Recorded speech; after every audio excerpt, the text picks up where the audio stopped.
I'm Jacqui Scolaro. I go by Jacqui. I'm an MSW, LISWS, have fun.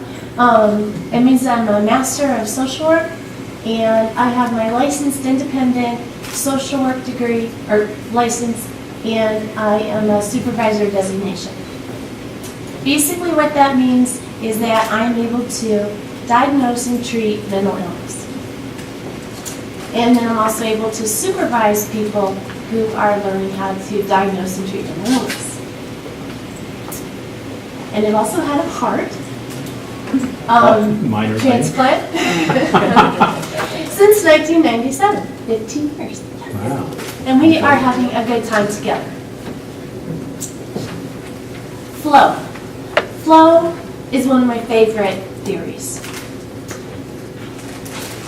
Probably because for most of the medical world and mostly what we do in psychology is we are looking for problems.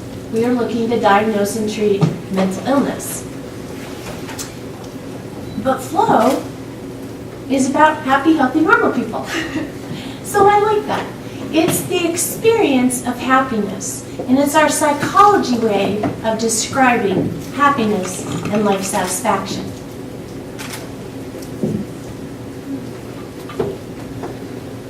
So I'm going to talk a little bit about how flow relates to me personally, how I feel flow related to me in my transplant process, in my transplant group, and how flow can impact us as an organization, the concept.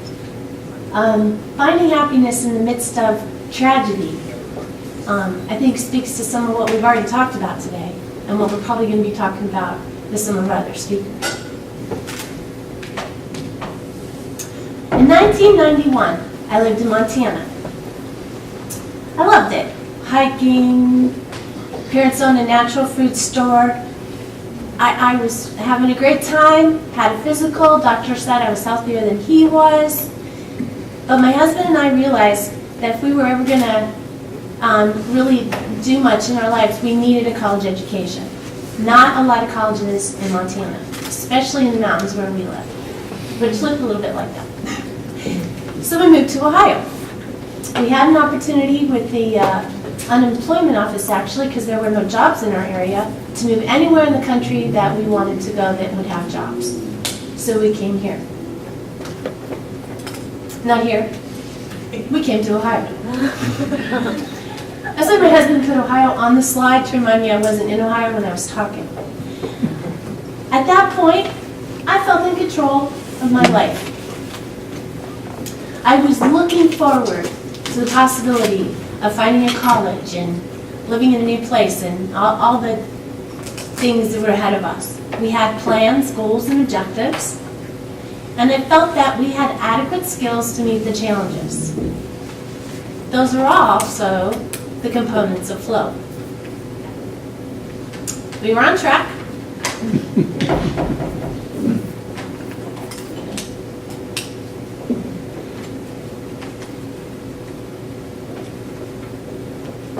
The state of flow in the books would be identified as optimal experience.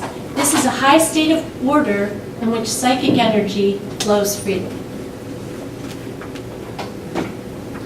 In this state, the flow of psychic energy is in harmony with the goals of what we are doing. It's pleasurable to us, and it's repeated, resulting in a cycle or flow of optimal experience. And my buddy, Haley Chicksetbehive. I practiced that. He goes by Mike. So my buddy Mike is the one that came up with this theory when he was researching.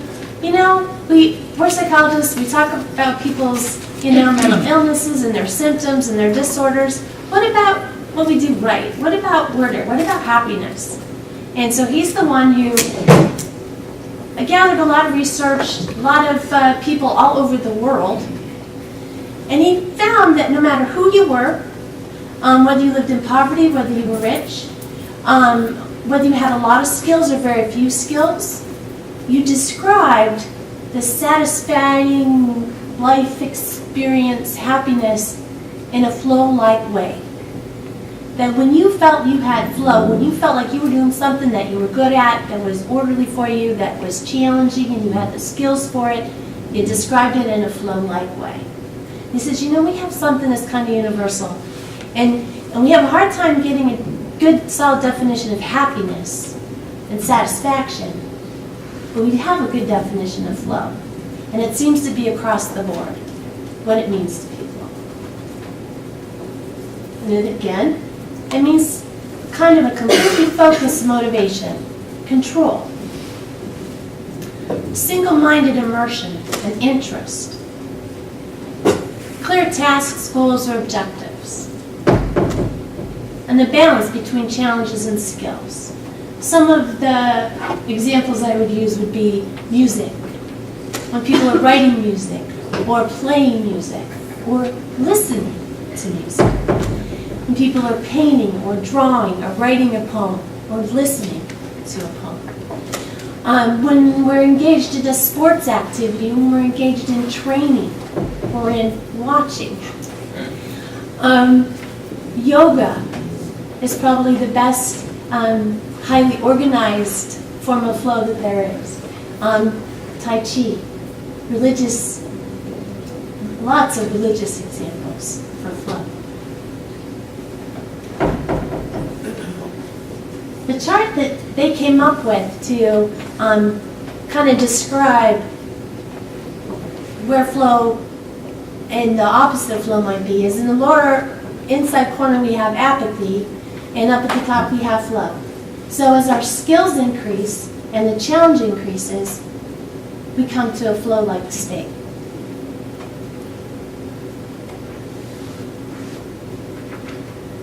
Now, in the best of worlds, there's going to be stress. And I'm sure that somebody here has had an example of stress, and maybe even today at some point. With stress comes disorder. And we can describe disorder as apathy, we can describe it as pain, fear, rage, anxiety, chaos, jealousy, depression, or I have a book in my office called the DSM-4, and there's going to be something in there that fits somebody. In the midst of all of that, I have my own personal definition of stress and disorder. And I would call that spontaneous coronary artery dissection. When I got here to Ohio in 1990, not here, but in Ohio back then. When I got to Ohio in 1991, we were living with my husband's mother-in-law, my mother-in-law, my husband's mother, and she just happened to be an RN. We were getting settled in. I was going to an aerobics class. I didn't know that I had this time bomb in there. I didn't know that I had 2 arteries that had a weakness in them. I didn't know that. I was in an aerobics class. I think somebody even said, oh, you know what, you're really, doing pretty good today. The next thing I know, I had a pain in my back. I'm like, oh, I overdid it. As soon as that pain hit, I got a little dizzy. I went in the bathroom and I threw up right away. I'm like, phew, this is not good. Got home, my mother-in-law, and I don't know if you know any RNs or if you happen to be an RN, they always have a stethoscope or they know where one is. Next thing I know, she's got that stethoscope and she's like, these all happen like at once? And I'm like, yeah, I overdid it and now I have the flu.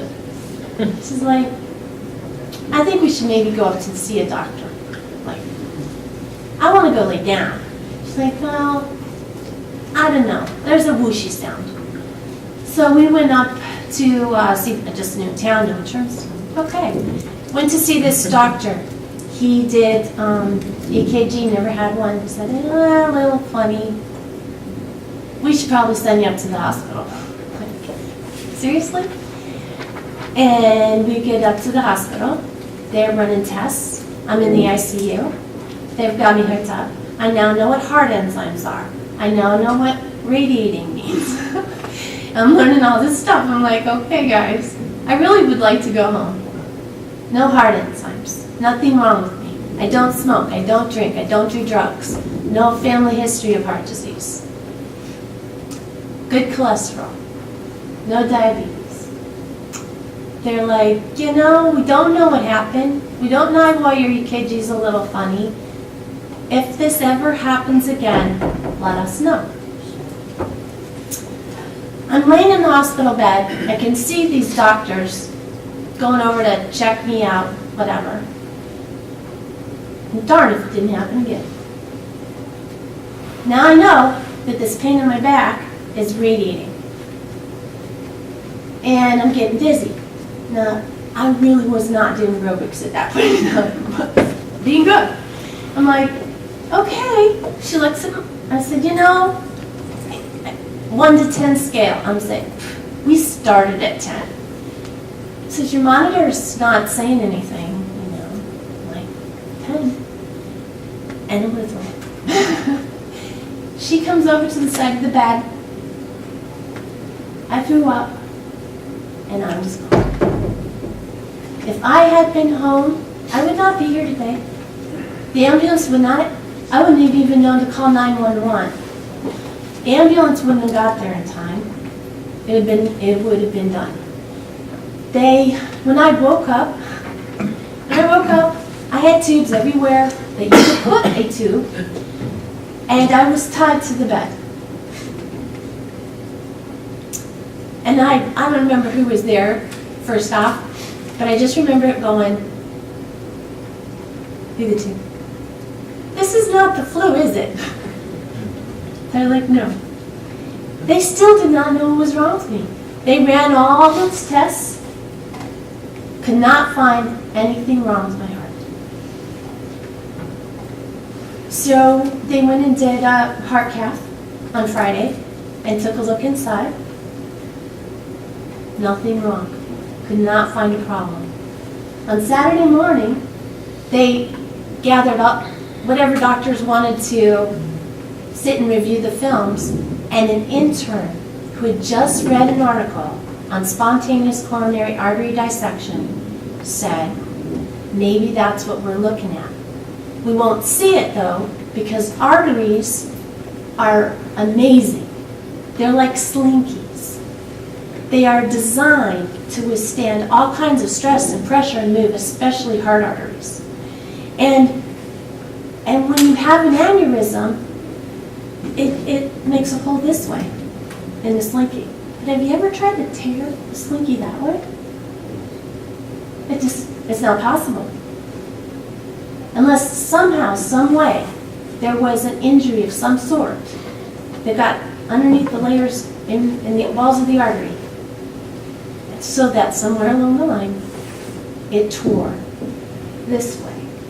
Now the problem is arteries wrap around the heart in a very individual, unique way. They have a tendency to come apart, come back together again. They have their own flow. So a dissection would be difficult to see because the artery would look like it came apart and came back together. And that is not an unusual thing. They found two. As far as I know, I'm the only person in the literature that had two at the same time. The article, by the way, listed the lifespan of the people in the article by months after the discovery of the dissection. Knowing that's what they were dealing with, they found the two, and a month later, I had a coronary bypass, double coronary bypass, and we bypassed those two torn arteries.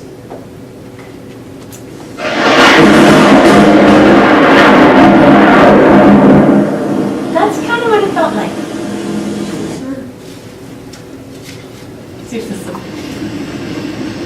What that did to my life at that point, it's a little bit like this.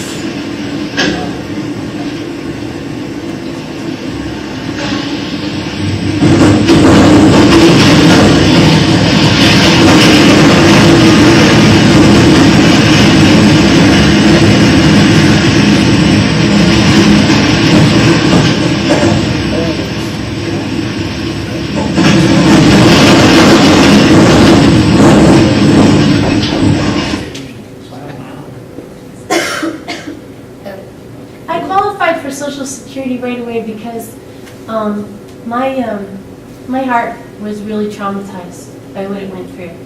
And they really didn't know what to do with me. I was idiopathic, and that's medical. But it was basically, they really didn't know what to do. And for the next 7 years, I lived on disability, and my life was pretty limited. My husband, who was already problematic, became even more problematic. He used our time I was on disability, and he managed to get them to agree to send him to college because he was taking care of me, and that was his full-time job, and we needed to have a better income. While in college, he found several nurses that he became very, very good friends with, and once he got his degree, he left us to go live with one of those nurses. There's a lot of grief in the transplant process, and I'm just going to mention this is, in my job, this is probably my favorite way of approaching grieving. The first thing we have to do is acknowledge the loss. There's been a train wreck, there's been a train wreck. And we have to live through the pain. Then we have to adjust to the new environment and reinvest our energy in learning to live again. So before our transplant, beyond grieving, the psychosocial issues that are present are family role adjustments, fear and anxiety, a loss of comfort, physical abilities, independence, autonomy, and privacy.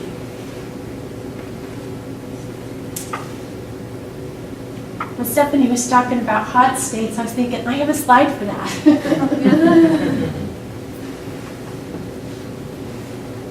It doesn't stop there because the psychosocial issues continue, and during a transplant, you have the time you spend in the hospital or relocation to a transplant center. You have feelings of, somebody's going to die. Their worst day is going to be my best day. You have body image concerns. I have some very neat scars. There's a medical regimen that they're very serious about. To say the least. Here we go. Anxiety, cognitive impairment, depression, PTSD, which stands for post-traumatic stress disorder. Oh, it got hotter. It just doesn't include me. It includes my family. It includes everybody that knows me, and this awesome, huge team of doctors I now have. Until that day. Until that day when I had my miracle. And I received a heart from a 21-year-old soccer player. I could breathe. I do not take breathing for granted. I will never take it for granted again. There are some times where I just this is so cool.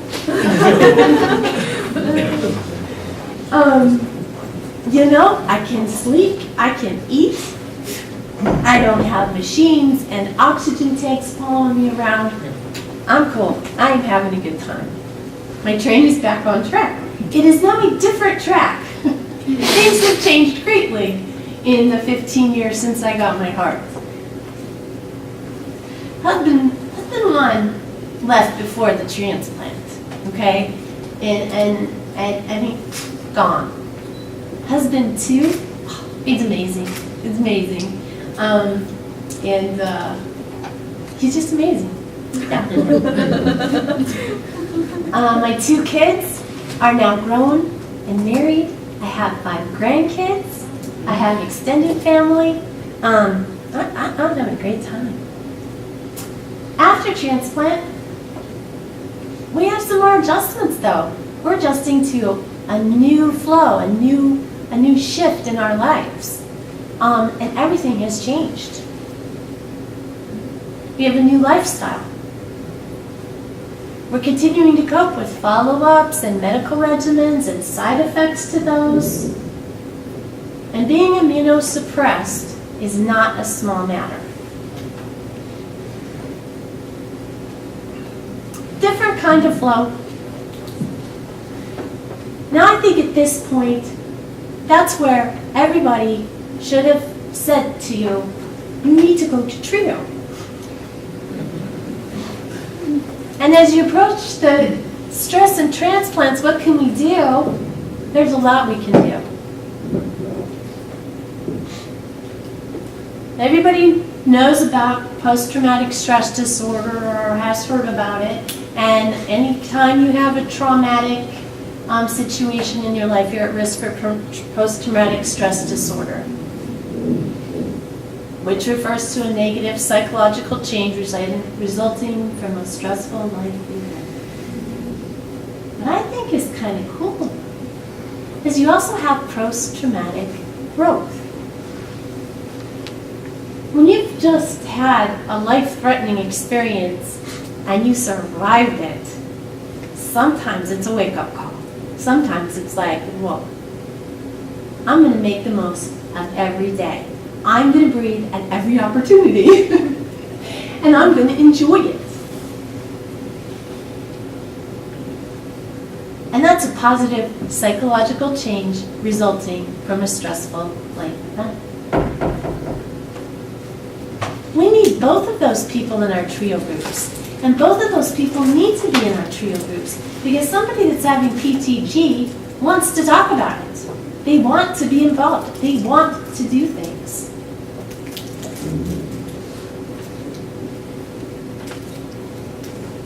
People with PTG report changes in perspective, becoming closer with family and friends, increasing understanding of personal strengths, changes in health perspectives and behaviors,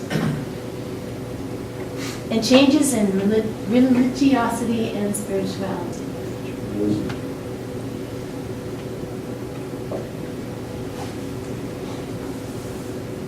So if I was going to diagnose TRIO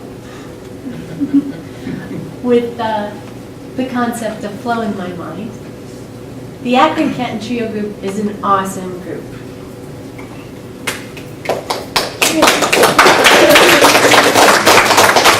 And we're well represented today. And I just thank all my buds for being here. I found a warm, stable, welcoming environment. And it was controlled. It was always at the same time, on the same Tuesday, every month in the same place. And I knew what to expect when I got there. The group offered all of us opportunities for action, challenges that fit our skills. If we were good at decorating Christmas trees, that's what we got to do. If we were good at doing booths at the flea market, then that's what we did. If we were good at talking, that's what they let us do. The listening and sharing was expected, but it was never forced. And just one of the elements that they use for teachers to teach flow is that listening and being listened to and sitting with others is a very important aspect of teaching flow. So in a way, TRIO was teaching me flow. The goals and objectives of our group were clear. Basically, it felt like my only goal was I just get to be there, hug a few people, and talk a little bit. I could do that. It was good. It was good.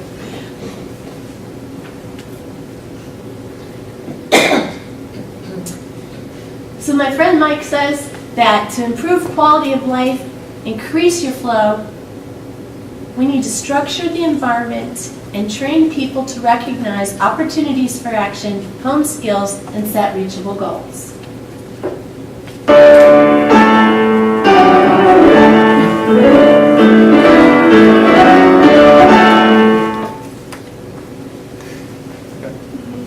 on, finish. The reason I have that sonata in there is that's the Mozart effect. There's been research that says that if you listen to the Mozart Sonata K448 on a daily basis and you have epileptic activity in your brain, they have seen a decrease in that epileptic activity by listening to that particular piece of music. Does that work on dogs too? I just wondered. Mike hasn't studied that yet. No. I love the concept of flow, but what really captured my attention was that if you find flow at work and in relations with other people, you are well on your way to improving your life as a whole. Because what they found, and I'm just going to shoot through this slide real quickly, what they found when they did their experience sampling method, what with these 100 people, and it bears out in other research that they've done, was, and using this scale again between apathy and flow, was that 54% of the people reported flow at work. And only 16% of them reported apathy. Now, I would have thought that would have been the opposite. But only 18% reported flow at leisure.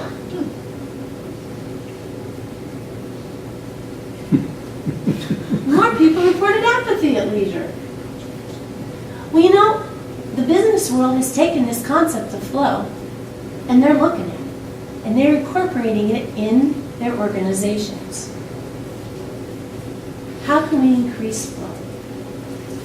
We're just going to do a short little thing in ending.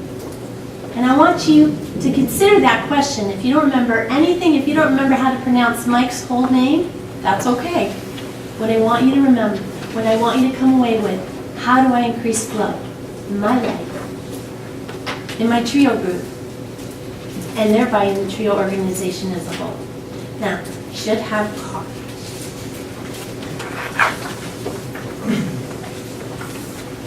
Does everybody have one? I have three different cards, but these were pictures taken by my brother in Colorado, in the mountains. And I love these pictures. I had these cards for about a year. And when I was wanting some type of an image, I decided, you know, this would be kind of neat. So my brother's name is Sean Kilgore. The website for my private practice is on the back, www.hearttransactions.com. And, you know, I email, all that's on there. So I'd like you to take that card, and I want to recite, it's a song, it's a Girl Scout song, that years ago I came across at the Girl Scout camp in the mountains of Colorado along the Continental Divide, that spoke to me about peace.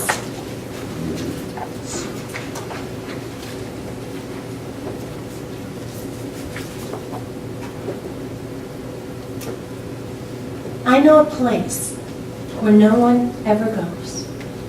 There's peace and quiet, beauty and repose. It's hidden in a valley beside a mountain stream, and lying there beside the stream, I find that I can dream. Only of things of beauty to the eye, snow-capped mountains towering to the sky.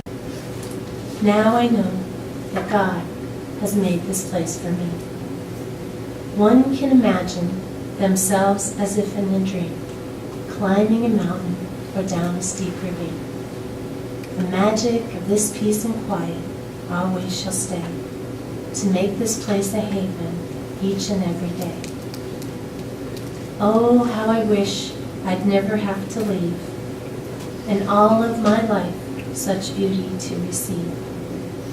Now I know that this place was made for me. Thank you.